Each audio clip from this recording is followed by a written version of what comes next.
It began as a routine naval training exercise, but it would soon become one of the best documented and most baffling UFO sightings of the 21st century. Witnesses include highly trained military personnel, among them several deeply experienced radar operators, and fighter pilots, who at the time of the sightings were at the controls of arguably the most advanced flight technology ever created, and yet none can explain what they saw.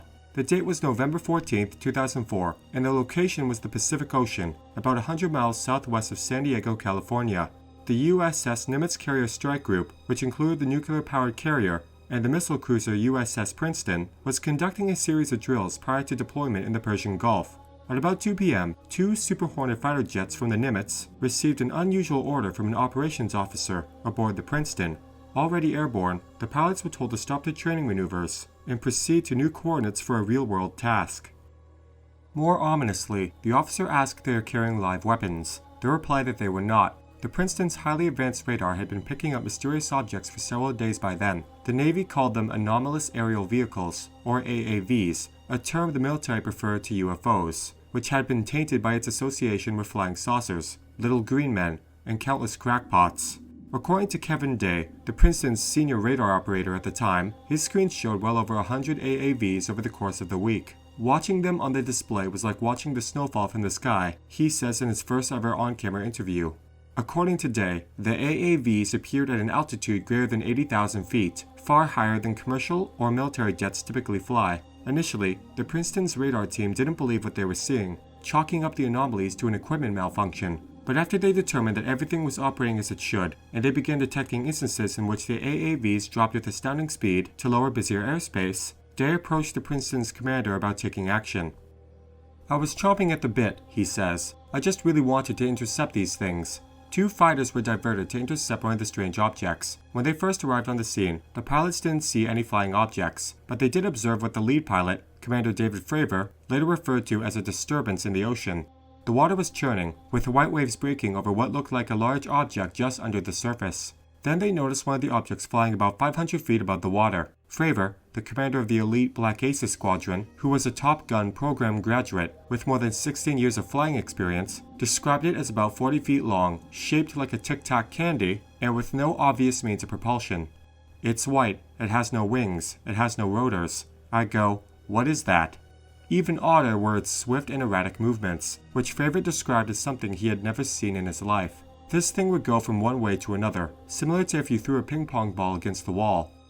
Another Navy pilot who served as Fravor's wingman in the air that day gave an account very similar to Fravor's. Now a high-ranking Navy officer, she was a rookie pilot back in 2004. She remembered being terrified, watching as the more experienced pilot tried to intercept the strange craft. It was so unpredictable. High G, rapid velocity, rapid acceleration, so you're wondering, how can I possibly fight this? As Fravor flew around it, he says the craft ascended and came right at his plane. All of a sudden, it kind of turns and rapidly accelerates. Beyond anything I've seen, crosses my nose, and it's gone.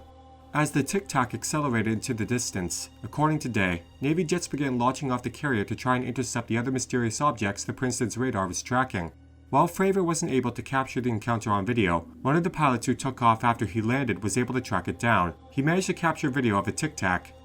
While the Nimitz incident seems to have been known in naval circles and to some UFO buffs, it didn't come to wide public attention until 2017, when the New York Times ran an article about the sighting and released the video of the Tic Tac shot by the Nimitz pilot that day.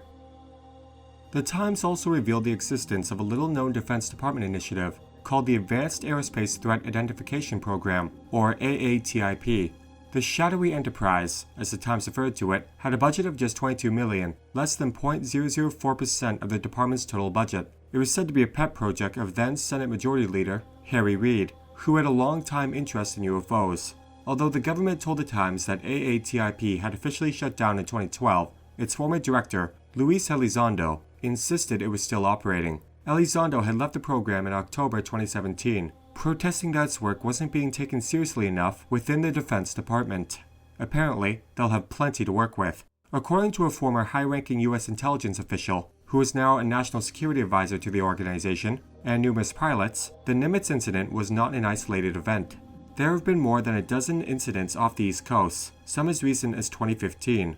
The Navy, which seems to have made little effort to investigate the Nimitz episode back in 2004, also appears to be taking the subject more seriously now. In late April 2019, the Navy announced it was drafting new guidelines for reporting any sightings of unidentified aircraft.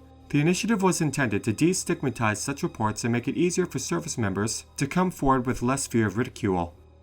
According to a Navy spokesman, there have been a number of reports of unauthorized and/or unidentified aircraft entering various military-controlled ranges and designated airspace in recent years. The Navy, it was announced, was investigating each and every report. As with all things UFO, AAV, and UAP, the Nimitz incident has its doubters. Some have suggested the crafts were advanced reconnaissance drones, and that the churning water was caused by a submarine. Whatever the now famous Tic Tac actually was, it's hard to argue that the pilots, the radar operators, and the infrared camera were all mistaken, and chances are it wasn't just a big breath mint. Don't forget to sign up for our Patreon page. Members get early access to videos, ad-free, and you can see content you can't see anywhere else.